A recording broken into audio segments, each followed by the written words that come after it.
नमस्कार विद्यार्थी मित्रांनो, सीईटी बाय ग्लोबल ऑनलाईन चॅनलवरती मी तुमचा एज्युकेटर निहाल स्वागत करतो. तर आजच्या व्हिडिओमध्ये आपण मोस्ट एक्सपेक्टेड क्वेश्चनचा पार्ट 2 बघणार आहोत, ज्यामध्ये व्हर्बल ॲबिलिटी जो आपला युनिट आहे त्यावरील महत्त्वाचे प्रश्न आपण डिस्कस करणार आहोत, तेही एक्सप्लेनेशन सोबत. मग तुम्ही येणारी महाराष्ट्र MBA सीईटी जर देत असाल तर तुमच्यासाठी हा सेशन अत्यंत महत्त्वाचा आहे. त्यामुळे सर्वांनी हा व्हिडिओ शेवटपर्यंत पहा, कारण या व्हिडिओच्या मार्फत या MCQच्या मार्फत तुम्हाला खूप हेल्प होणार आहे, जे की तुम्हाला परीक्षेत स्कोर वाढवण्यासाठी मदत करणार आहेत. पुढे जाण्याआधी अत्यंत महत्त्वाची गोष्ट तुम्हाला सांगू इच्छितो. तुमच्या प्रिपरेशनला बूस्टअप करण्यासाठी global online MBA CET 2026 complete course घेऊन आलेला आहे, ज्यामध्ये तुमचा MBA CET साठी पूर्ण सिलेबस लाईव्ह सेशन्समध्ये कव्हर केला जाणार आहे. हे लाईव्ह सेशन्स तुमचे मराठी आणि इंग्लिशच्या लँग्वेजमध्ये इंटरॅक्टिव्ह सेशन्स असणार आहेत आणि काही कारणास्तव जर तुमचा लाईव्ह सेशन मिस झाला तर तुम्हाला त्याचा रेकॉर्डेड सेशन सुद्धा मिळणार आहे, जेणेकरून तुमचं प्रिपरेशन जे आहे ते कुठेही थांबणार नाही, कंटिन्यूमध्ये कन्सिस्टंटली तुमचं प्रिपरेशन होत राहील.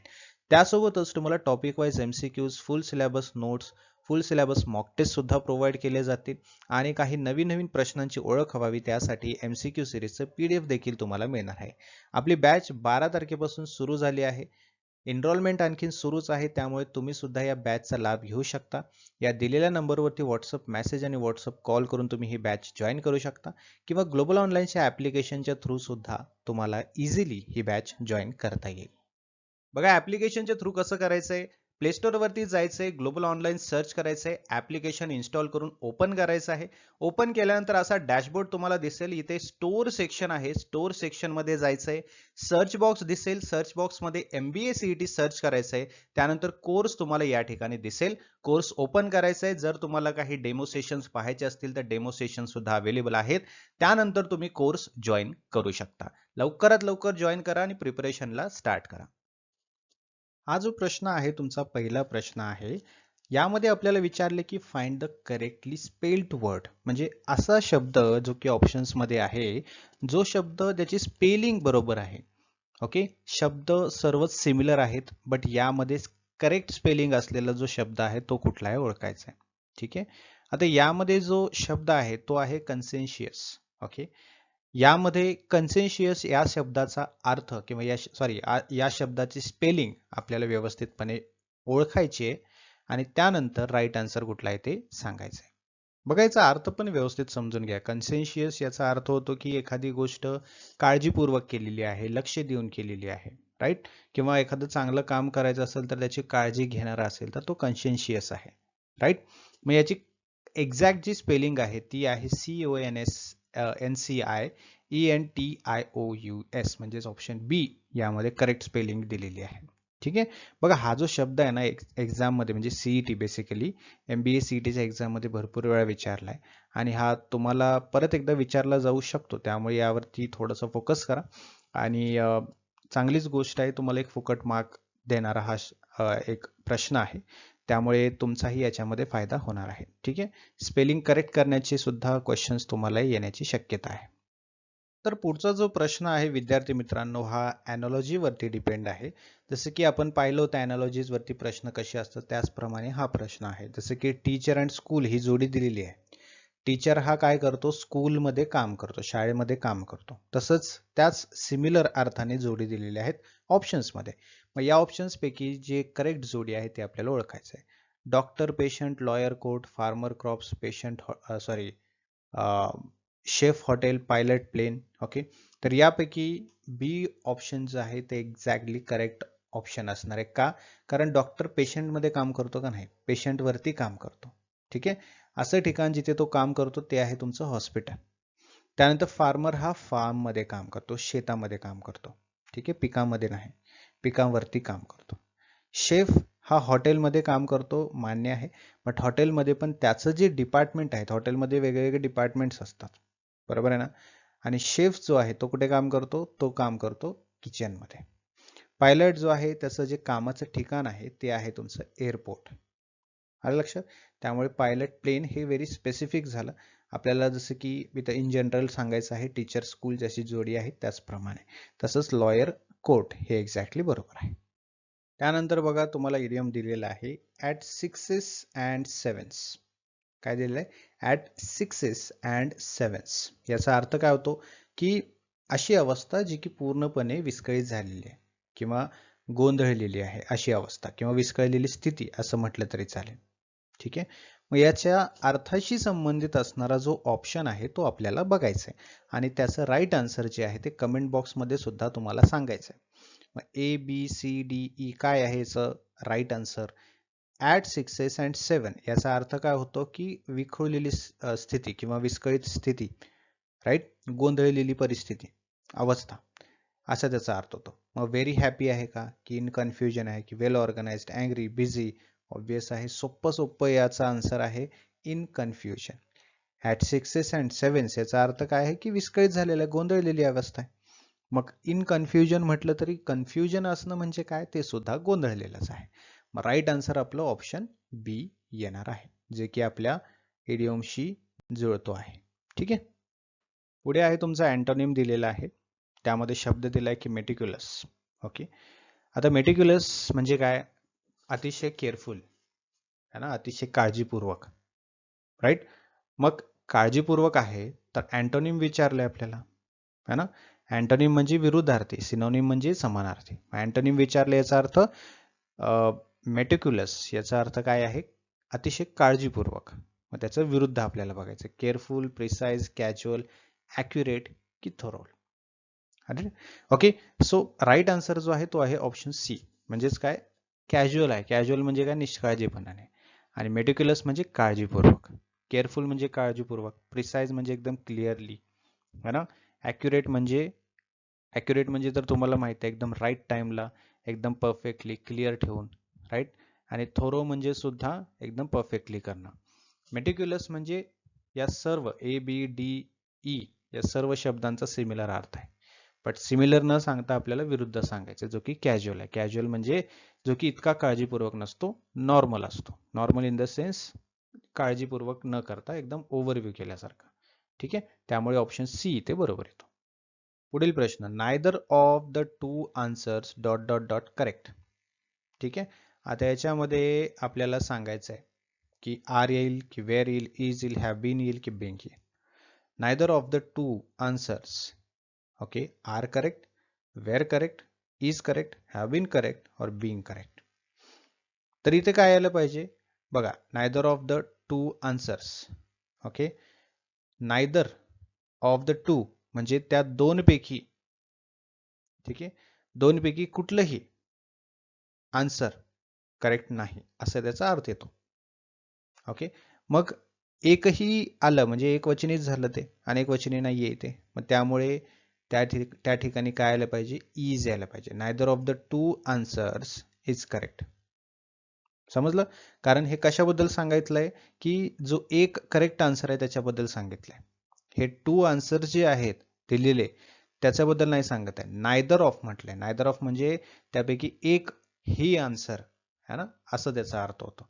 त्यामुळे एक वचनी आलंय, सिंगल आलंय, त्यामुळे इज येतं. ओके. सो राईट आन्सर आहे ऑप्शन सी, इज. पुढचा प्रश्न बघा, परत एकदा आपल्याला एरर स्पॉटिंगचा प्रश्न विचारलाय. जसं की ABCDE असे 5-5 भागामध्ये हे सेंटेन्सेस दिलेले असतात आणि त्यापैकी जो पार्ट आहे त्या सेंटेन्सचा जो की चुकीचा आहे तो ओळखायचा असतो आणि आपल्याला आन्सर द्यायचा असतं. ठीक आहे. जसं की he insisted that I should accompany him to the station yesterday night. Okay. आणि शेवटचा असतो नो एरर. आता इथे सेंटेन्सचा एक पार्ट आहे जो की ए आहे, सेकंड पार्ट आहे दॅट आय शुड अकंपनाय, तो बी पार्ट आहे, him to the station C part आहे, येस्टरडे नाईट हा डी पार्ट आहे. आणि त्यापैकी कुठलंही जर बरोबर किंवा चुकीचं नसेल तर नो एरर असं ई आपल्याला सिलेक्ट करायचं असतं. यामध्ये बघा, he insisted that I should accompany, okay, him to the station, right, yesterday night. आता यामध्ये काय झालंय, यामध्ये आपला ऑप्शन डी जो आहे म्हणजे येस्टरडे नाईट जो आहे तो इथे चुकीचा आहे. आता येस्टरडे नाईट नाही यायला पाहिजे, तर इथे यायला पाहिजे last night. He insisted that I should accompany him to the station last night, not yesterday night. yesterday night असा शब्द नसतो, लास्ट नाईट असा आपल्याला शब्द वापरायचा असतो. सो डी जो आहे येस्टरडे नाईट इथे एरर स्पॉट आपण केलेला आहे. पुढचा जो प्रश्न आहे तो परत एकदा तुमचा इडियम वरती आहे. To throw cold water on. काय म्हटलंय? To throw cold water on. याचा अर्थ होतो की कोणाच्या तरी उत्साहावर, कोणाच्या तरी एक्साइटमेंटवर पूर्णपणे पाणी फेरणे. समजलं? निरुत्साही करणे एखाद्याला, त्याचा अर्थ आहे, त्या अर्थाचा तो इडियम आहे की to throw cold water on. ठीक आहे. मग त्याच्याशी संबंधित, त्याच्या अर्थाशी संबंधित असलेला सेंटेन्स आपल्याला ओळखायचा आहे.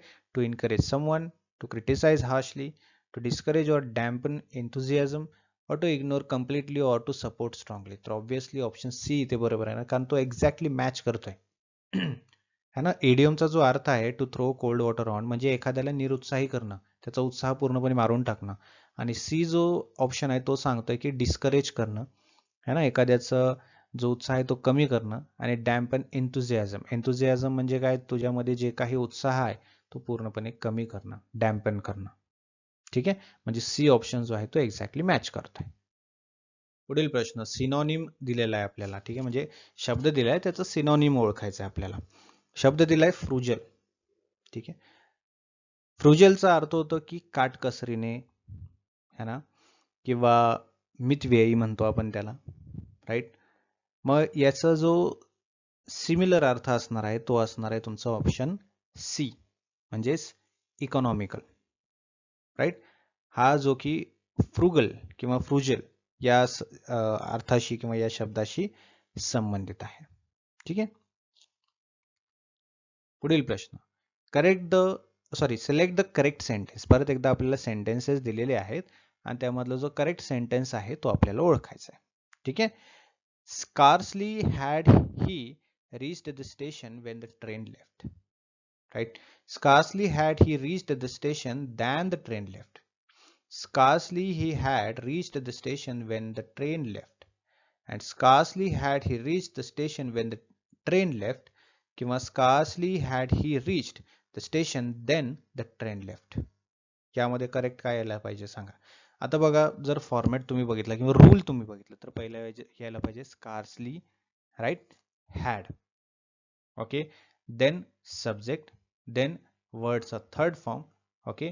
देन वेन वगैरे जे काही येईल ते पुढे, त्याच्या पुढचं. ओके.